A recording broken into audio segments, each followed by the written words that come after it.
Hello everyone. So again, for the sake of copyright, I will be showing gameplay instead of showing clips from the show, so I don't have any risk of getting a strike.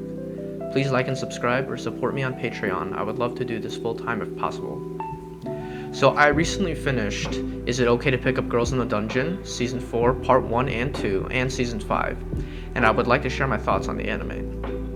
As always, I think Belle as a main character is just okay.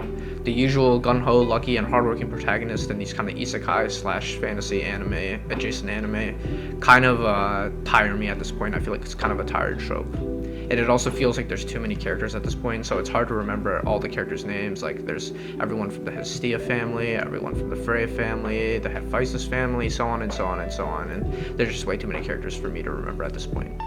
I think that Hestia and the support girl, as usual, also have annoying voices, but they're not bad characters per se. I also think it's annoying that every girl falls in love with him. Like, I get it, like, it's a harem anime, like, that's what you're going for.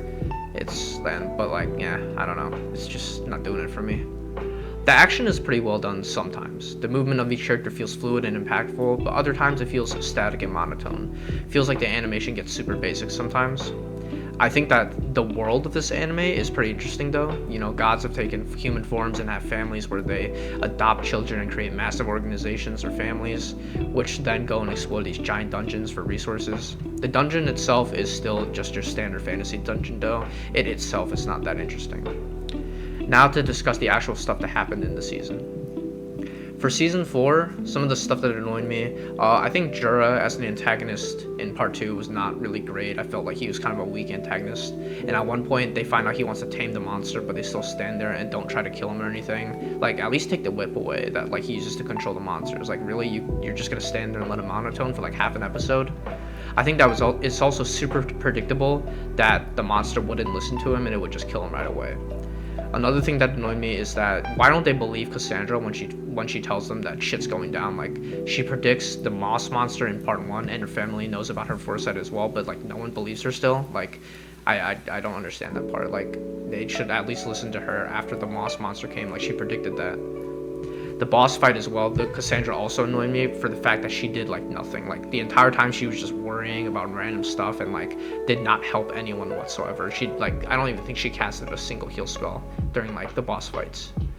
Now for the good stuff.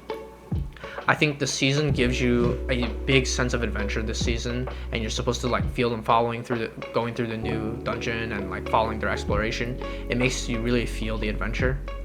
And with new enemies around every corner and new sites and resources to collect, this season I felt like the dungeon exploration was more interesting. I also liked how in Part 2 they made you really feel the danger of like whatever they were facing. Like, oh, are they actually going to survive this? Is every character going to live? You know, you actually weren't sure, especially in Part 2. And so that part was really interesting for me. Like, I also liked how they fleshed out Ryu's backstory and they deepened the relationship between Belle and Ryu. Like, I thought her revenge story was really interesting, and how she came to be who she is today, I thought was a pretty cool.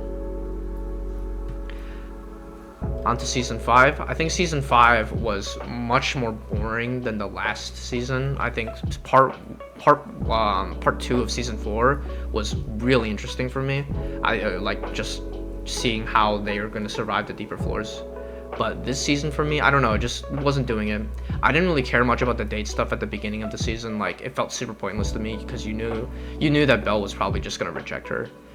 I also think that the memory change though really brought things to a head, and it was definitely the most crazy part of the series so far. Like, and I like how it delves more into Freya as a character after so much buildup of the series. Like, every single point in time of the series, like, you saw how like Freya was acting sort of to try and get Belle's favor or like on Belle's behalf, and now things are really coming to a head.